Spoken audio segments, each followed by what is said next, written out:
ہم سب پر طرح طرح کے انعامات فرمائیں، نعمتیں، عنایتیں، شفقتیں، رحمتیں بے شمار۔ ان میں سے ایک نعمت اللہ نے ہمیں یہ عطا فرمائی ہے کہ اللہ تعالیٰ نے ہمیں حضور صلی اللہ علیہ وسلم کا امتی بنا دیا۔ بہت بڑا اعزاز ہے، یہ بہت بڑا رتبہ ہے، یہ بہت بڑا درجہ ہے۔ ہماری نسبت ہو گئی جناب رسول اللہ صلی اللہ علیہ وسلم سے۔ حضور صلی اللہ علیہ وسلم کی امت آئی تو سب سے آخر میں ہے، لیکن سب سے پہلے جنت میں جائے گی۔ حضور صلی اللہ علیہ وسلم کی امت جب حشر کے میدان میں چلے گی تو سابقہ امتیں اس امت کو دیکھ کر پوچھیں گی یہ کون لوگ ہیں؟ ان کو بتایا جائے گا یہ حضور صلی اللہ علیہ وسلم کی امت ہے۔ حیرت سے کہیں گے کہ اس امت کے چہروں کا نور بمثل انبیاء علیہ السلام کے چہرے کے نور کے ہے۔ اور وہ کون ہے؟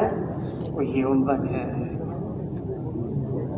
یہ امت کسی قوم کا نام نہیں، کسی علاقے والوں کا نام نہیں،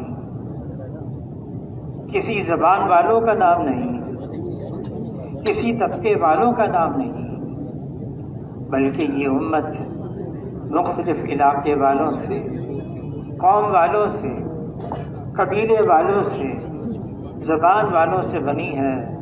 اور کیسے بنی ہے؟ حضور صلی اللہ علیہ وسلم فرماتے ہیں کہ میری امت جسد واحد کی طرح سے ہے، ایک جسم کی مانند ہے۔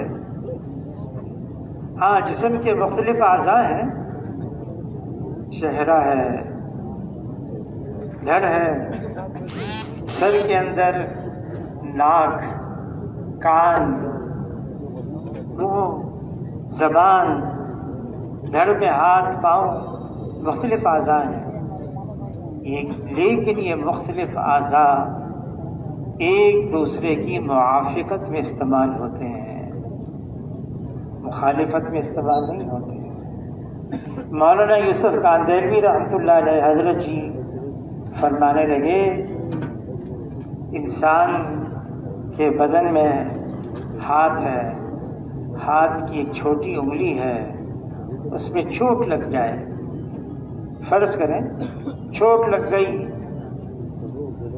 اس کو تکلیف ہے۔ یہ تکلیف اس چھوٹی انگلی کی نہیں ہے، یہ تکلیف سارے بدن کی ہے۔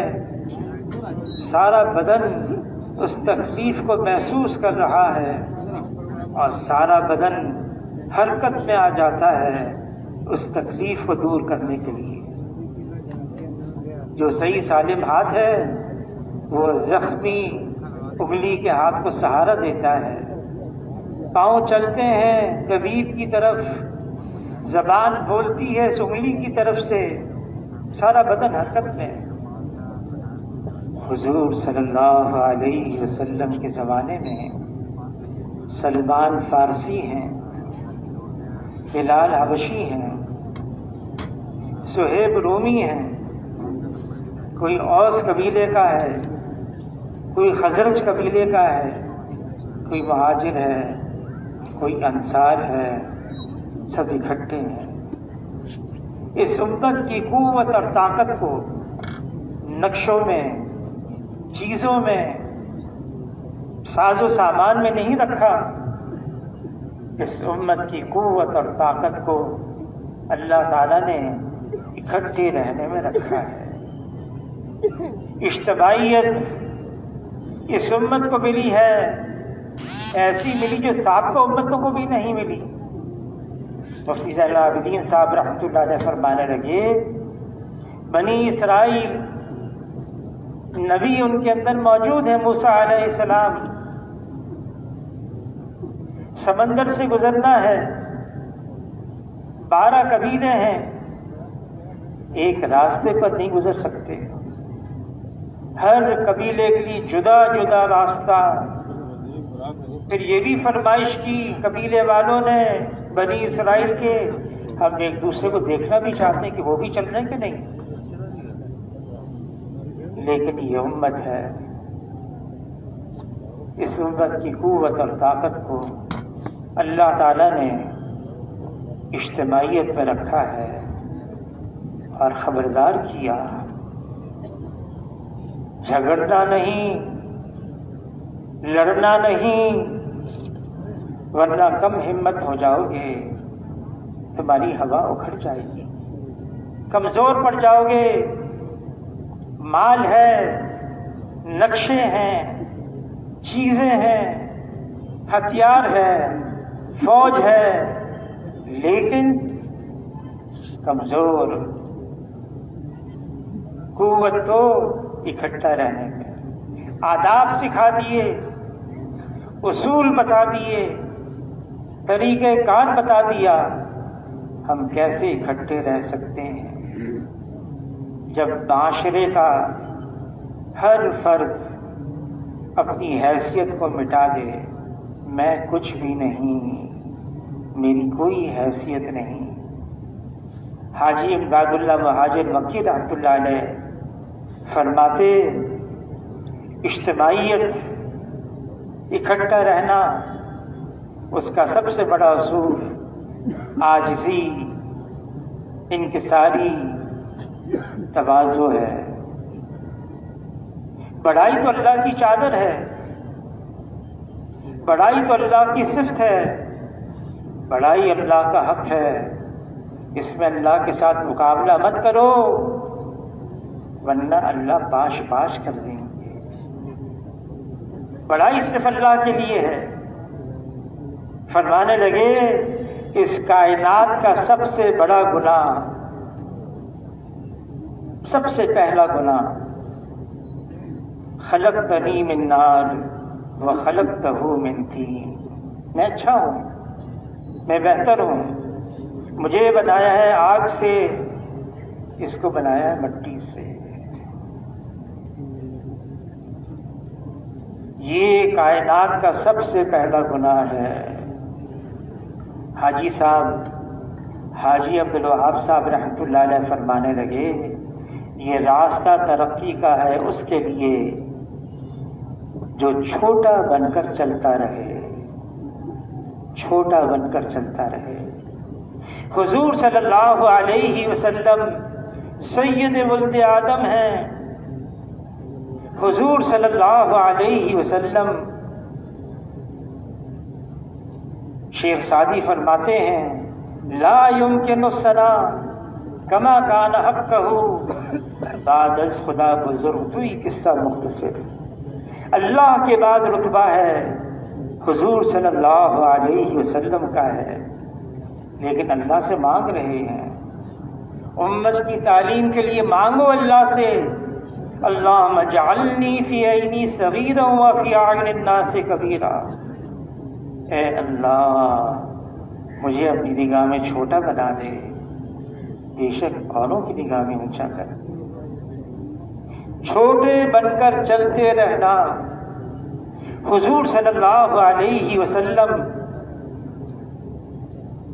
صحابہ کے درمیان میں رہتے اور ایسے عام آدمی کی طرح رہتے، کوئی اجنبی باہر سے آتا اور وہ حضور کو نہیں پہچانتا تھا، حضور مجلس میں ہیں، اسے پوچھنا پڑتا، آپ میں محمد صلی اللہ علیہ وسلم کون ہے؟ حضور صلی اللہ علیہ وسلم صحابہ کرام کے ساتھ چل رہے ہیں، جان نثار صحابہ کرام حضور صلی اللہ علیہ وسلم پر ایک اشارے پر جان دینے کے لیے تیار، لیکن حضور صلی اللہ علیہ وسلم جب پڑاؤ ڈالا، سواریاں رکوائیں، سواریوں سے اترے، حضور بھی اترے، چند قدم چلے، واپس لوٹے، عرض کیا، اللہ کے رسول آپ کو کچھ بات یاد آ گئی؟ فرمایا ہاں، خیال ہوا سواری کے پاؤں باندھ دوں، تو عرض کہ اللہ کے رسول اب تکلیف نہ فرمائیں، یہ کام ہم کر لیں گے۔ حضور صلی اللہ علیہ وسلم نے فرمایا جس کا مفہوم میں جانتا ہوں، یہ کام میری طرف سے تم کر سکتے ہو اور کر لو گے، لیکن میں اپنا کام خود کرنا چاہتا ہوں اور تم سب میں میں ممتاز بن کر رہنا نہیں چاہتا۔ یہ کون فرما رہے ہیں؟ جناب رسول اللہ صلی اللہ علیہ وسلم کہیں سے تشریف لا رہے ہیں، مجلس لگی ہوئی ہے، کبھی صدر مقام کا قصد نہیں فرمایا، جہاں جگہ مل گئی حضور صلی اللہ علیہ وسلم وہاں تشریف فرما ہوئے۔ صحابہ کرام کو فرماتے دیکھو میرے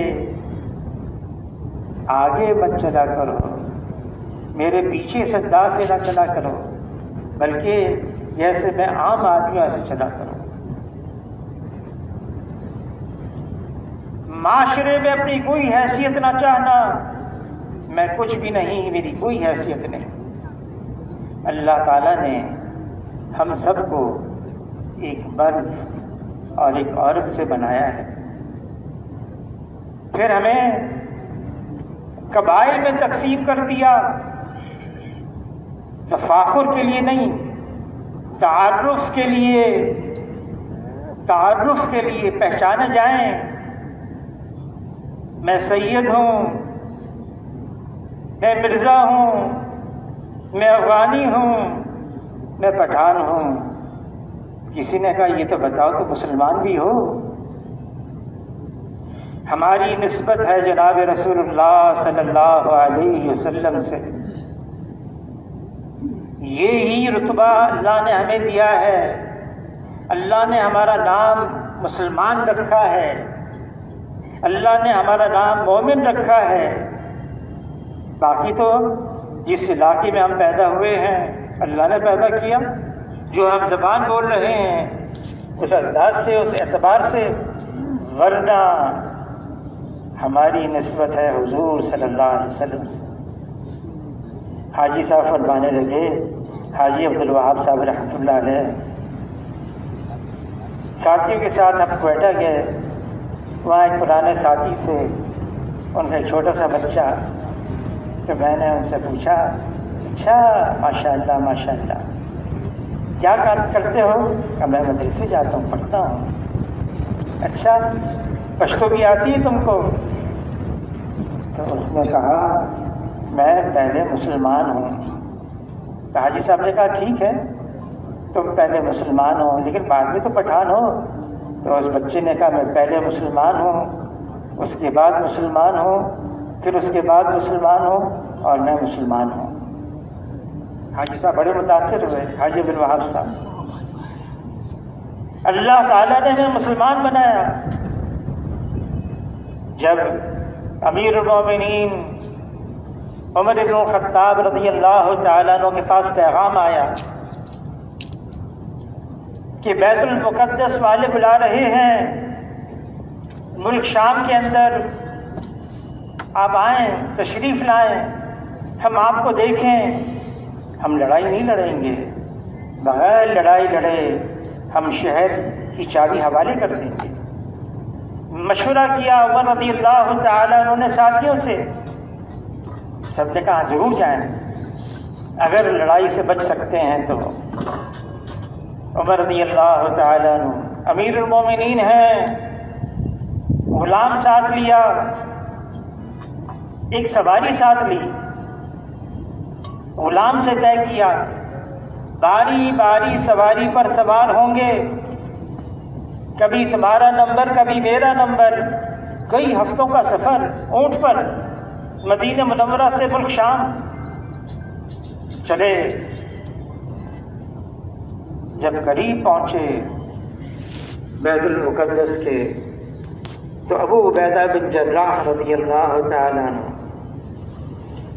امت کے امین، حضور نے فرمایا یہ میرے امت کے امین ہیں، ابو عبیدہ بن جراح رضی اللہ تعالیٰ عنہ استقبال کے لیے آئے۔ اعلیٰ نسل کا گھوڑا لے کر آئے، نیا لباس لے کر آئے، عرض کی امیر المومنین آپ مسلمانوں کے سربراہ کی حیثیت سے آئے ہیں، بیت المقدس فتح کرنے کے لیے آئے ہیں، نصرانیوں کے پاس آئے ہیں، آپ کا لباس اس میں تو پیبند لگے ہوئے ہیں، آپ اونٹ پر سوار ہیں، میں نیا لباس لے کر آیا ہوں، میں اعلیٰ نسل کا گھوڑا لے کر آیا ہوں، آپ اس کو قبول کیجئے اور اس کو استعمال کرنا کوئی گناہ کی بات نہیں۔ ترغیب بھی دی، امیر المومنین عمر رضی اللہ تعالیٰ عنہ نے قبول کر لیا، نیا لباس، گھوڑے پر سوار ہو گئے، چند قدم چلے اور عمر رضی اللہ تعالیٰ عنہ اپنے آپ سے کہنے لگے، اے عمر تو بدل گیا۔ لوٹے ابو عبیدہ بن جراح رضی اللہ تعالیٰ عنہ ان سے فرمانے لگے، کس دھوکے میں پڑے ہوئے ہو؟ اللہ نے ہمیں عزت عطا فرمائی لباس کی وجہ سے نہیں، سواریوں کی وجہ سے نہیں، ہماری عزت، ہماری شرافت تو حضور صلی اللہ علیہ وسلم والے اعمال ہیں۔ اگر حضور صلی اللہ علیہ وسلم والے اعمال ہیں، عزت والے ہیں، شرافت والے۔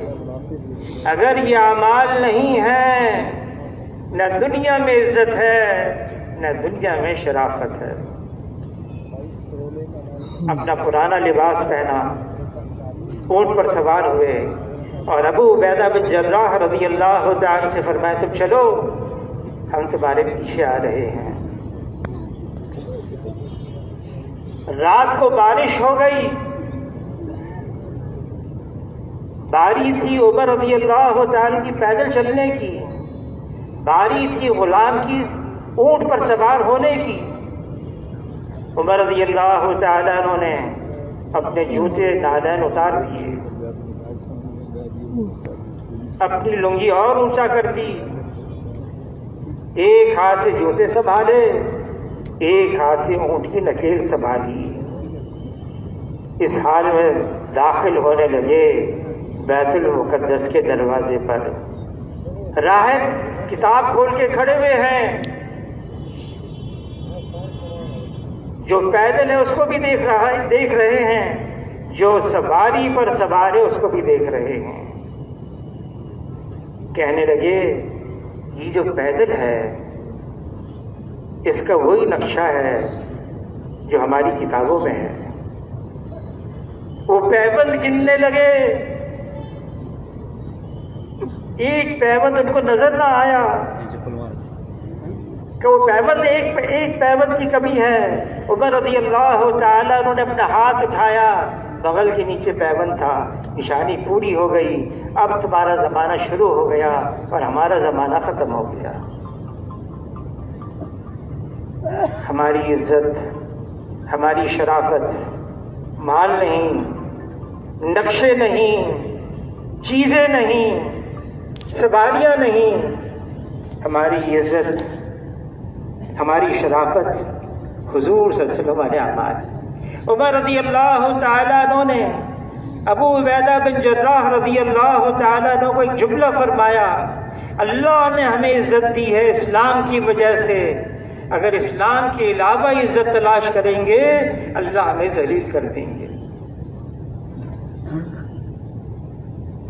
حضور صلی اللہ علیہ وسلم جنگ بدر میں 313 ہیں، نہتے ہیں، ساز و سامان بھی زیادہ نہیں۔ حاجی صاحب فرمانے لگے 1 درجن سے زیادہ نہ ڈھالے تھیں، نہ تیر تھے، نہ ڈھالے تھیں،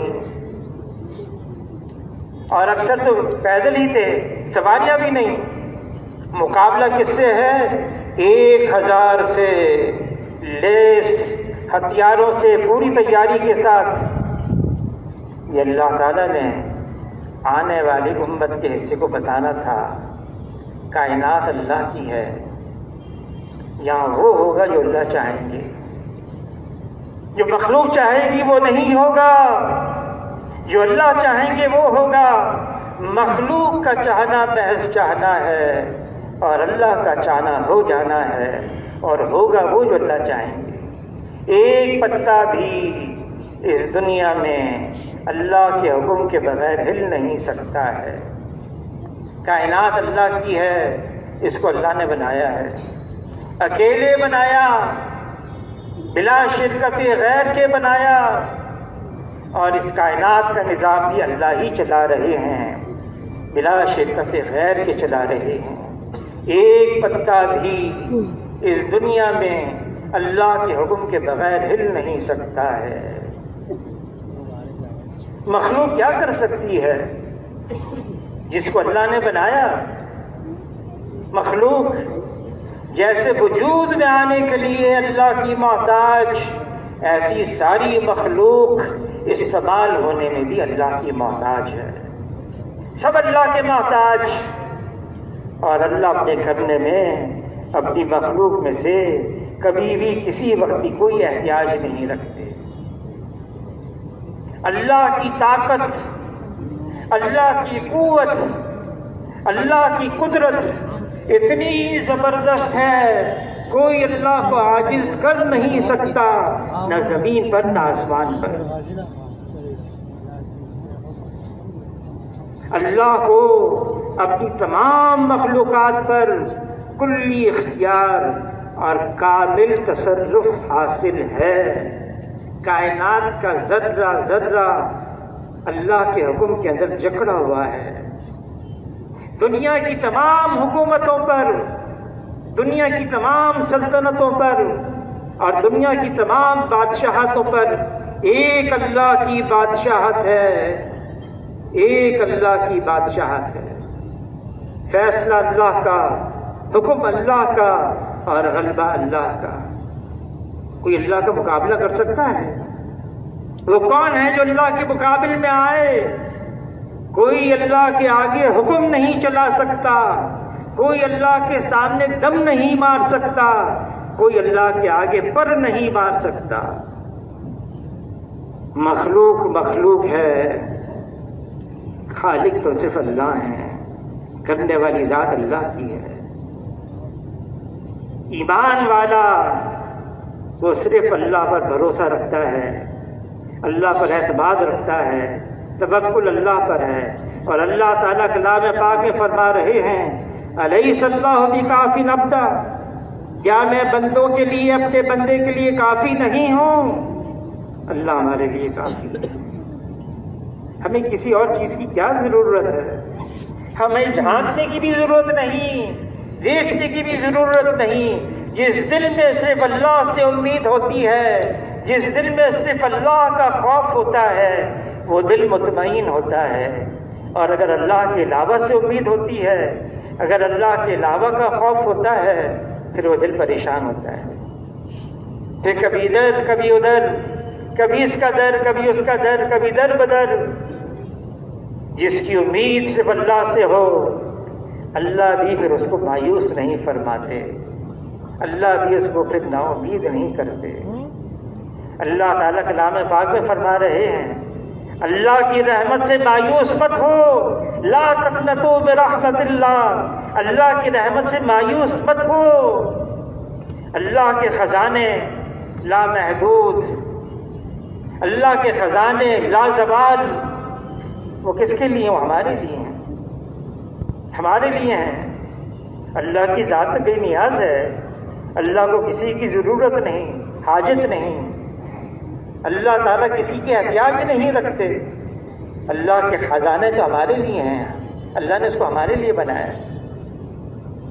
اگر اللہ کو چھوڑ کر کہیں اور چلے گئے، مال، ملک، نقشے، چیزیں، مال والے، نقشے والے، چیزوں والے، عہدے والے، منصب والے اگر ان کی طرف چلے گئے اور ہم نے اللہ کو چھوڑ دیا، پھر کہاں اطمینان ہے، پھر کہاں چین ہے، پھر کہاں کامیابی ہے؟ کامیابی تو اللہ نے صرف اپنے پاس رکھی ہے، عزت صرف اللہ نے اپنے لیے رکھی ہے، عزت اللہ کے لیے ہے، عزت اللہ کے رسول کے لیے ہے، اور یہ عزت مومنین پر آ کے ختم ہو جاتی ہے، اس کے علاوہ کسی اور کے لیے عزت نہیں ہے۔ ہم کہیں اور تلاش کریں، اس لیے اللہ تعالیٰ کلام پاک میں فرما رہے ہیں فَفِرُّوا إِلَى اللَّهِ، بھاگو دوڑو اللہ کی طرف جو سب کچھ کر رہا ہے۔ اللہ کے علاوہ کوئی اور کچھ کر نہیں سکتا، اللہ کے اختیار میں سب کچھ ہے، یہ ساری کائنات اللہ کی ہے، اللہ نے اس کو بنایا ہے، زمین کو اللہ نے بنایا، بچھا دیا، پہاڑوں کو اس پر گاڑ دیا، سمندروں کو چیر دیا، آسمان کو بغیر ستون کے بلند کیا، آسمان سے بادل کے ذریعے سے بارش کو برسایا، زمین سے کھیتی اور درختوں کو اگایا۔ پھر اللہ نے رات اور دن کا ایک نظام چلایا۔ اگر تا قیامت رات کا اندھیرا ہوتا، اللہ کے علاوہ کون جو دن کا اجالا لے آئے؟ اگر تا قیامت دن کا اجالا ہوتا تو اللہ کے علاوہ کون جو رات کا اندھیرا لے آئے؟ یہ اللہ کے قبضے میں سب کچھ ہے، نظام اللہ چلا رہے۔ ہاں، یہ آنکھیں اللہ کو دیکھ نہیں سکتی، خیالات اللہ کو پا نہیں سکتے، حوادث اللہ پر اثر انداز ہو نہیں سکتے، لیکن اللہ کا علم ہر چیز کو گھیرے ہوئے ہے۔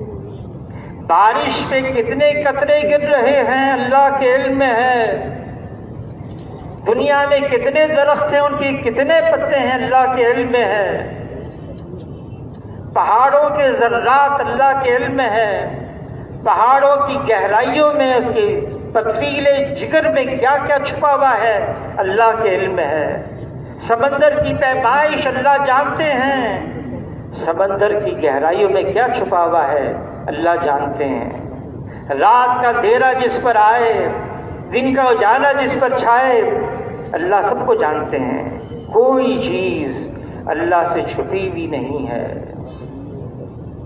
دلوں میں کیا خیالات آ رہے ہیں اس کو بھی اللہ جانتا ہے۔ کسی نے کہا سخت اندھیری رات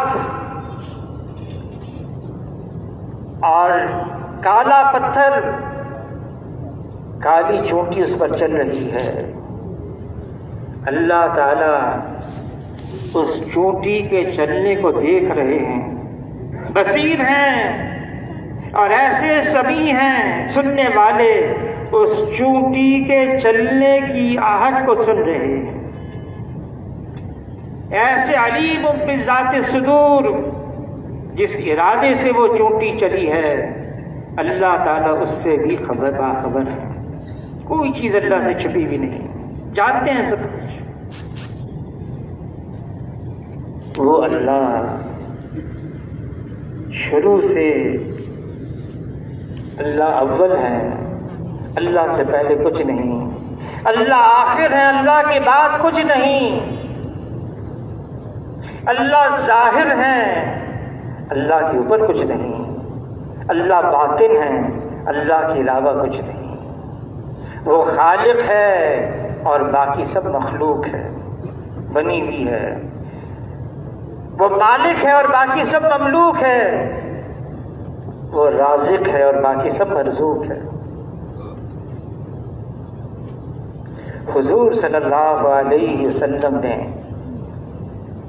23 سالہ نبوت والی زندگی میں 13 سال مکہ مکرمہ میں، یا مکہ مکرمہ میں زیادہ وقت گزرا، حالانکہ علماء حضرات فرماتے ہیں تقریباً سارے احکامات تو مدینہ منورہ میں آئے، 10 سال، 13 سال مکے میں۔ یہاں کیا ہو رہا تھا؟ یہاں ایمان کو سکھایا جا رہا تھا۔ لا الہ الا اللہ یہ کلمہ ایمان ہے، لا الہ الا اللہ یہ کلمہ حق ہے، لا الہ الا اللہ یہ کلمہ توحید ہے، لا الہ الا اللہ یہ کلمہ اخلاص ہے، لا الہ الا اللہ یہ کلمہ تقوی ہے، لا الہ الا اللہ یہ وہ کلمہ ہے جس میں لا پہلے ہے، نفی پہلے ہے، انکار پہلے۔ لا اللہ کے علاوہ جو کچھ ہے وہ اللہ کا غیر ہے، وہ اللہ کا ما سوا ہے، وہ اللہ کا سوا ہے، اللہ کے علاوہ ہے، اور جو اللہ کا ما سوا ہے وہ اللہ کے بغیر کچھ کر نہیں سکتا ہے۔ لا الہ الا اللہ یہ صرف بول نہیں ہے، یہ حقیقت ہے۔ لا الہ الا اللہ یہ صرف زبان پر نہ ہو، یہ دل کی گہرائیوں میں اتر جائے۔ صحابہ کرام 13 سال محنت ہوتی رہی۔ کون محنت فرما رہے تھے؟ جناب رسول اللہ صلی اللہ علیہ وسلم۔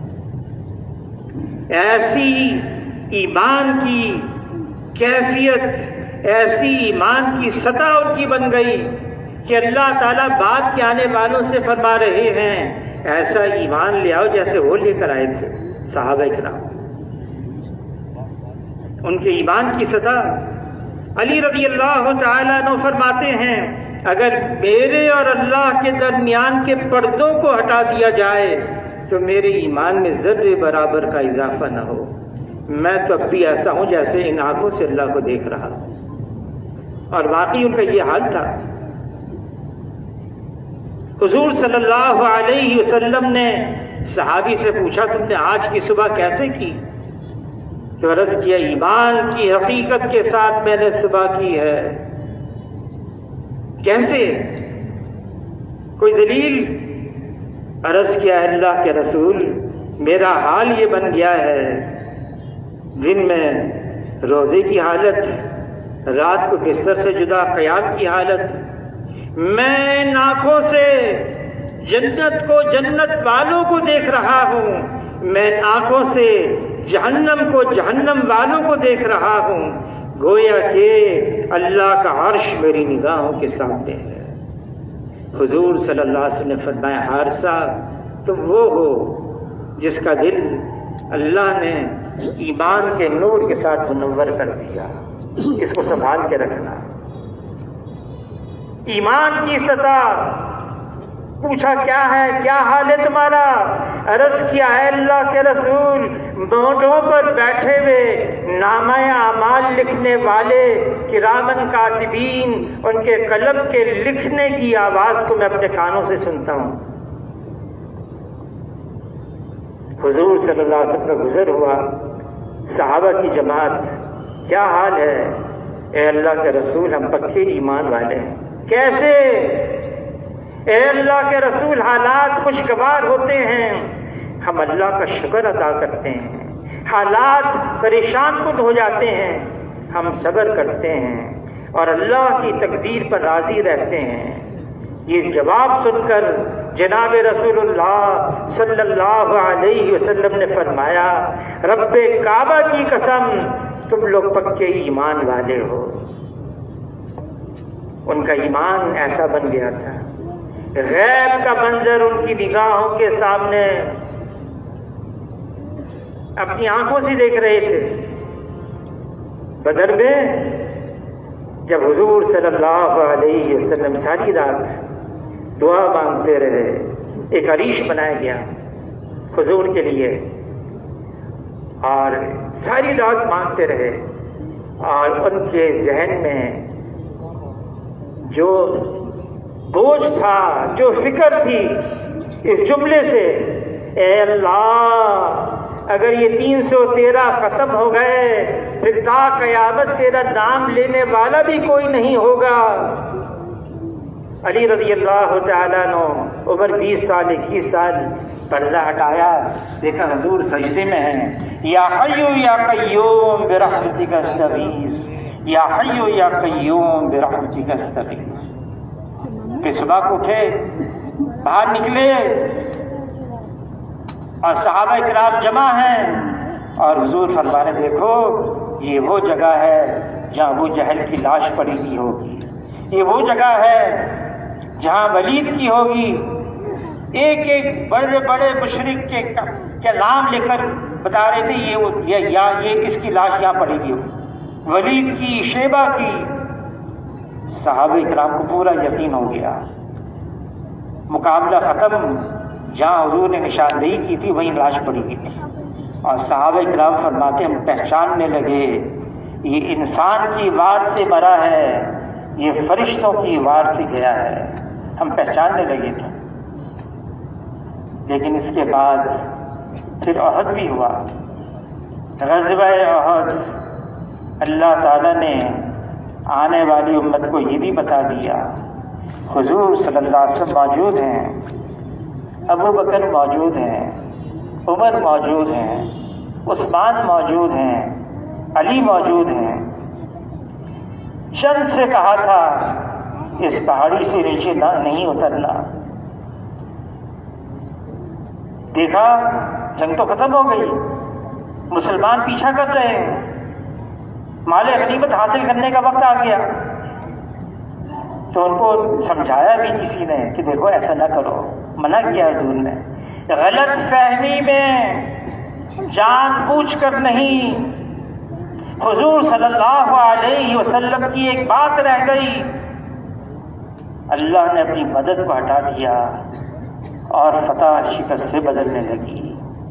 یہ امت کو دوسرا سبق دیا، اگر حضور صلی اللہ علیہ وسلم کی کوئی بات رہ جائے گی اللہ کی مدد نہیں آئے گی۔ حضور صلی اللہ علیہ وسلم کی سنتیں ایک ایک سنت زمین اور آسمان کے خزانوں سے زیادہ قیمتی ہے۔ زمین اور آسمان کے خزانے ختم ہو جائیں گے، حضور صلی اللہ علیہ وسلم کی ایک ایک سنت یہ اللہ کے خزانوں سے ہمیشہ دلائے گی۔ حضور نے کیا ہے۔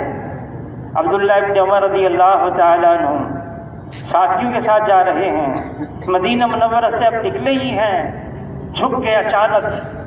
ساتھیوں نے پوچھا کیا ہوا آپ کو، اچانک آپ جھک گئے، آپ کے پیٹ میں درد، آپ کی پیٹھ میں درد۔ فرمایا نہ پیٹ میں درد نہ پیٹھ میں درد، میں حضور صلی اللہ علیہ وسلم کے ساتھ ایک مرتبہ یہاں سے گزر رہا تھا، ایک درخت تھا، اس کی ٹہنی نیچے کو تھی، جگہ یہی ہے، درخت نظر نہ آیا۔ میں نے کہا جب گزر رہا ہوں حضور صلی اللہ علیہ وسلم کی اتباع میں گزرتا ہوا جاؤں۔ شریعت نے کوئی پابندی نہیں لگائی، حضور صلی اللہ علیہ وسلم نے کیا ہے مجھے کرنا ہے۔ اور آگے چلے، سواری رکوائی، ریت کا ٹیلا تھا، اس کی اوٹ میں جا کے بیٹھے، واپس آئے، ساتھیوں نے پوچھا اب آپ نے کیا کیا؟ فرمانے لگے ایک مرتبہ میں حضور صلی اللہ علیہ وسلم کے ساتھ یہاں کو گزر رہا تھا، یہی ریت کا ٹیلا تھا، اس کی اوٹ میں جا کے حضور فارغ ہوئے، مجھے کوئی حاجت نہیں تھی، خیال ہوا یہاں سے گزر رہا ہوں، حضور کی اتباع میں گزرتا ہوا جاؤں۔ ہمیں جو کچھ ملے گا حضور کی اتباع میں ملے گا۔ صحابہ کرام جانتے تھے قیمت یہ حضور نے کیا ہے، یہ حضور کی سنت ہے، اور اس پر جان قربان کرنے کے لیے تیار تھے۔ کرنا ہے، اسے ملے گا دنیا میں بھی اور آخرت میں بھی، حضور کی اتباع۔ اب یہ اعمال ہمارے لیے سہارا ہے، بہت بڑا سرمایہ ہے۔ اب مبارک مہینہ آ رہا ہے نا ذی الحجہ کا، ویسے تو تمام مہینوں کا سردار رمضان کا مہینہ ہے، لیکن صحابہ کرام کے نزدیک سب سے مکرم، سب سے مشرف جو مہینہ تھا وہ ذی الحجہ کا مہینہ۔ عائشہ رضی اللہ تعالیٰ عنہا فرماتی ہیں میں انتظار کرتی وہ پہلا عشرہ ذی الحجہ کا کب آئے گا، سارا سال جس کی اللہ نے قرآن پاک میں قسم کھائی ہے، والفجر ولیال عشر، جو ذی الحجہ کے جو شروع کے عشرے کی راتوں کی اللہ نے قرآن پاک میں قسم کھائی ہے. اس رات میں اللہ کو کسی اور رات میں نیک اعمال اتنے محبوب نہیں جتنے ذی الحجہ کے پہلے عشرے کے اندر محبوب ہیں. اور عائشہ رضی اللہ تعالیٰ عنہ فرماتی ہیں کہ 9 ذی الحجہ کا روزہ میں اتنا اہتمام سے رکھتی کہ میں نے حضور سے سنا جو 9 ذی الحجہ کا روزہ رکھے گا اس کے پچھلے سال کے گناہ بھی معاف، اور 1 سال کے اور آئندہ 1 سال کے بھی گناہ معاف. پچھلے 1 سال کے اور آئندہ 1 سال کے گناہ معاف. اگرچہ علماء حضرات فرماتے ہیں ان گناہوں سے مراد صغیرہ گناہ ہیں، کبیرہ گناہ تو توبہ سے ہی معاف ہوتے ہیں. لیکن عائشہ رضی اللہ تعالیٰ عنہ فرماتی ہیں میں انتظار میں تھی. اور ام سلمہ رضی اللہ تعالیٰ عنہ فرماتی ہیں جس نے قربانی کا ارادہ کر لیا اور جس نے ذی الحجہ کا چاند دیکھا اس کو چاہیے نہ اپنے ناخن کاٹے نہ اپنے بدن کے بال کاٹے. اور فرماتی ہے مستحب ہے. ہاں اگر کوئی نہ کرے تو علماء حضرات فرماتے ہیں کوئی بات نہیں، لیکن مستحب قرار دے دیا اس کو. اور پھر یہ ذی الحجہ کا پہلا عشرہ تو یہ تو ہے عبادت کے لیے، اور ایام تشریق یہ اللہ کے ذکر کے لیے ہے. فجر 9 کی فجر سے لے کر 13 کی عصر تک نماز ختم ہوئی اور درمیانی آواز کے اندر سارے مرد مسجد میں جو بیٹھے وہ کہیں اللہ اکبر اللہ اکبر لا الہ الا اللہ واللہ اکبر اللہ اکبر وللہ الحمد. اللہ کی تعریف بیان کریں، اللہ کی بڑائی بیان کریں، تحلیل لا الہ الا اللہ کا تذکرہ کریں. یہاں تک کہ عیدگاہ جا رہے ہیں تکبیرات پڑھتے ہوئے جائیں، عید کی نماز پڑھ کر آئے ہیں تکبیرات پڑھتے ہوئے آئے ہیں. ویسے تو تمام مہینوں کا سردار تو رمضان ہے، لیکن ان مہینوں کے اندر بھی بہت زیادہ اہتمام کرنا ہے. پھر مولانا یوسف کاندھلوی رحمۃ اللہ علیہ فرماتے تھے ہر سال 4 مہینے، ہر سال 4 مہینے، اور اس کے لیے وہ تجویز یہ کرتے تھے رمضان، شوال، ذیقعد اور ذی الحج. فرماتے تھے جو ان 4 مہینوں میں اپنی ترتیب بنائے گا سالانہ 4 مہینے کی، اس کو سارے فرائض مل جائیں گے بہت اہتمام سے. اور آخری وقت میں تو یہی تقاضا چلتا تھا. اب اگرچہ مشورے سے 4 مہینے ہوتے ہیں، جو 4 مہینے لگاتے ہیں ہر سال وہ مشورے سے لگاتے ہیں، لیکن وہ اس بات پر زور دیتے تھے ان 4 مہینوں میں ہم سالانہ اپنے 4 مہینے مقرر کر لیں. کہ جو 4 مہینے لگاتا ہے فرماتے تھے صحابہ اکرام کی ترتیب سے زیادہ قریب ہے، صحابہ اکرام کی ترتیب سے زیادہ قریب ہے. پھر حضور صلی اللہ علیہ وسلم نے حجۃ الوداع کے موقع پر سارے صحابہ سے، امام مالک رحمۃ اللہ علیہ فرماتے ہیں حجۃ الوداع کے موقع پر تقریباً 1.25 لاکھ کے قریب صحابہ کرام موجود تھے. اور حضور نے فرمایا سب صحابہ سے کیا میں نے دین تک پہنچا دیا؟ تو سارے صحابہ نے کہا صرف دین پہنچایا نہیں، پہنچانے کا حق ادا کر دیا. اس پر حضور صلی اللہ علیہ وسلم نے اپنی شہادت کی انگلی اوپر کی اور یوں فرمایا اللہ میرے یہ گواہ رہنا، اس کی گواہی دینا کہ میرے سارے صحابہ فرما رہے ہیں کہ میں نے صرف دین پہنچایا نہیں، پہنچانے کا حق بھی ادا کر دیا. کہ سب صحابہ سے فرمایا اب تمہاری ذمہ داری ہے، اس دین کو ساری دنیا کے اندر عام کرنا ہے، اب تمہارے اوپر آ گیا ہے. تو امام مالک رحمۃ اللہ علیہ فرماتے ہیں 1.25 لاکھ میں سے اگر ہم مدینہ منورہ میں، مکہ معظمہ میں، درمیانی علاقے میں ہم دیکھیں صحابہ کرام کی کتنی قبریں ہیں؟ 10,000 12,000 صحابہ کی قبریں. باقی کہاں ہیں؟ ساری دنیا کے اندر نکل گئے، پھیل گئے، اس دین کو دنیا میں عام کر دیا.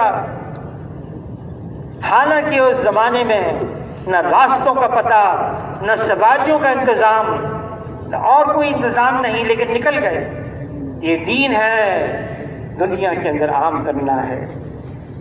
جہاں تک جا سکے گئے، نہیں گئے، پہنچ نہیں سکے، نیت کر کے چلے گئے۔ عقبہ بن نافع رضی اللہ تعالیٰ مشرقی سارے شمالی افریقہ کے اندر اور مغرب تک پہنچ گئے، اور بحر اوقیانوس میں عقبہ بن نافع رضی اللہ تعالیٰ نے اپنے گھوڑے کو ڈال دیا اور یوں فرمایا، اے اللہ، میرے علم میں ہوتا اس سمندر کے اس پار بھی لوگ آباد ہیں، میں وہاں بھی جاتا، تیرے دین کو عام کرتا، تیرے نام کو اونچا کرتا۔ نیت کر کے چلے گئے۔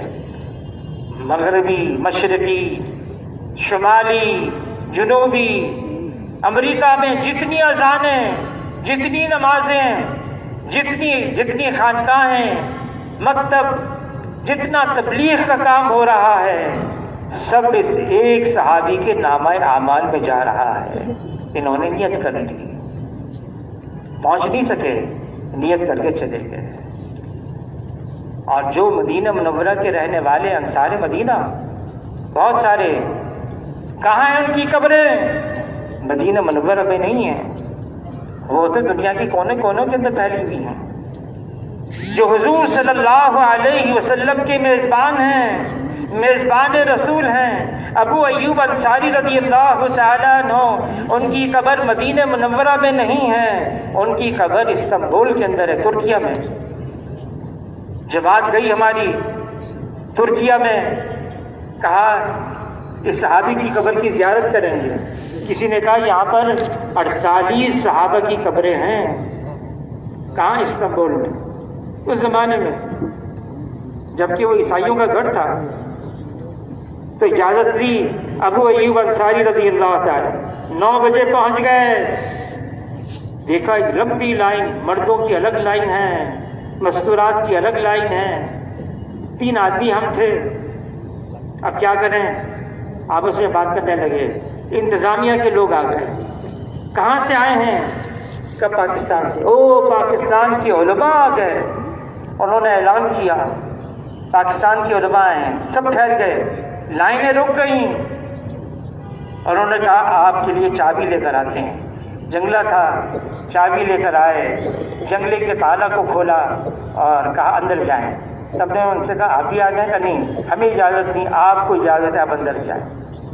ابو ایوب انصاری رضی اللہ تعالیٰ عنہ میزبان رسول ہیں، اور ان کا انتقال استنبول میں نہیں ہوا، کئی منزلیں پہلے انتقال ہو گیا۔ جب انتقال ہو رہا تھا ابو ایوب انصاری رضی اللہ تعالیٰ عنہ کا، انہوں نے وصیت کی جہاں میرا انتقال ہو جائے وہاں مجھے دفنانا نہیں، بلکہ جہاں تک میری لاش کو لے جا سکو لے جانا۔ کیوں؟ میں حشر کے میدان میں اللہ کے سامنے کہہ سکوں، اے اللہ، میں زندہ تھا تو تیرے راستے میں پھرتا رہا، میں مر گیا تو میری لاش بھی تیرے راستے میں پھرتی رہی۔ کئی دن کئی راتیں استنبول میں لے کر حاکم کو دفنا دیا۔ بلال رضی اللہ تعالیٰ عنہ مسجد نبوی کے مؤذن ہیں، ان کی قبر مدینے میں نہیں، ان کی قبر دمشق میں ہے۔ کیوں گئے یہ سارے کے سارے؟ نکل گئے، دین کو عام کرنا ہے، دین کو دنیا میں پھیلانا ہے۔ دنیا کے رہنے والے انسان یہ حضور صلی اللہ علیہ وسلم کی نبوت سے فائدہ اٹھانے ہیں۔ اس زمین کے اوپر اللہ کی فرما برداری عام ہوتی چلی جائے اور زمین کے اوپر سے اللہ کی نافرمانی مٹتی چلی جائے۔ ہر ایک اس کو اپنی ذمہ داری سمجھ رہا تھا۔ جو کلمہ صحابہ اکرام نے پڑھا وہی کلمہ ہم بھی پڑھتے ہیں، لا الہ الا اللہ محمد الرسول اللہ، یہ کلمہ ہم بھی پڑھتے ہیں۔ جو ذمہ داری صحابہ اکرام نے اٹھائی اب وہی ذمہ داری ہم پر ہے۔ دنیا بھر کے اندر پھیلنا ہے، پھرنا ہے، جانا ہے، ایک ایک کے پاس جانا ہے، اللہ کے دین کی طرف اللہ کے احکامات کی طرف متوجہ کرنا ہے۔ بہرحال دنیا کی زندگی تو ختم ہونے والی ہے، اصل تو آخرت کی زندگی ہے، مرنا ہے، اللہ کی حاضری ہے، جواب دینا ہے، ایک ذمہ داری دی اللہ نے۔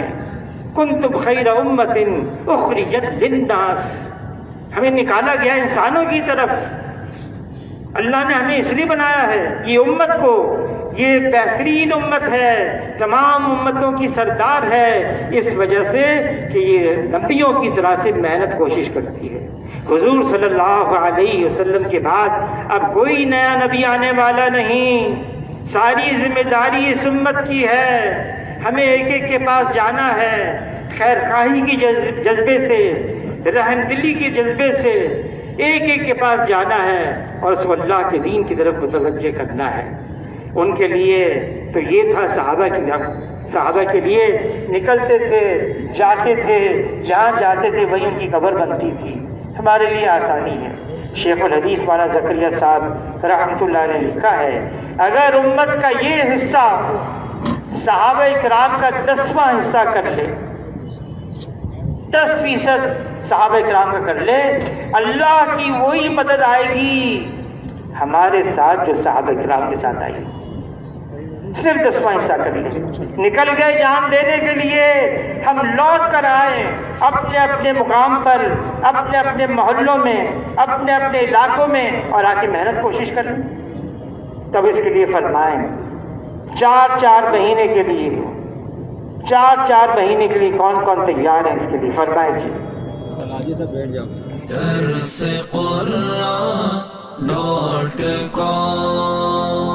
www.darsequran.com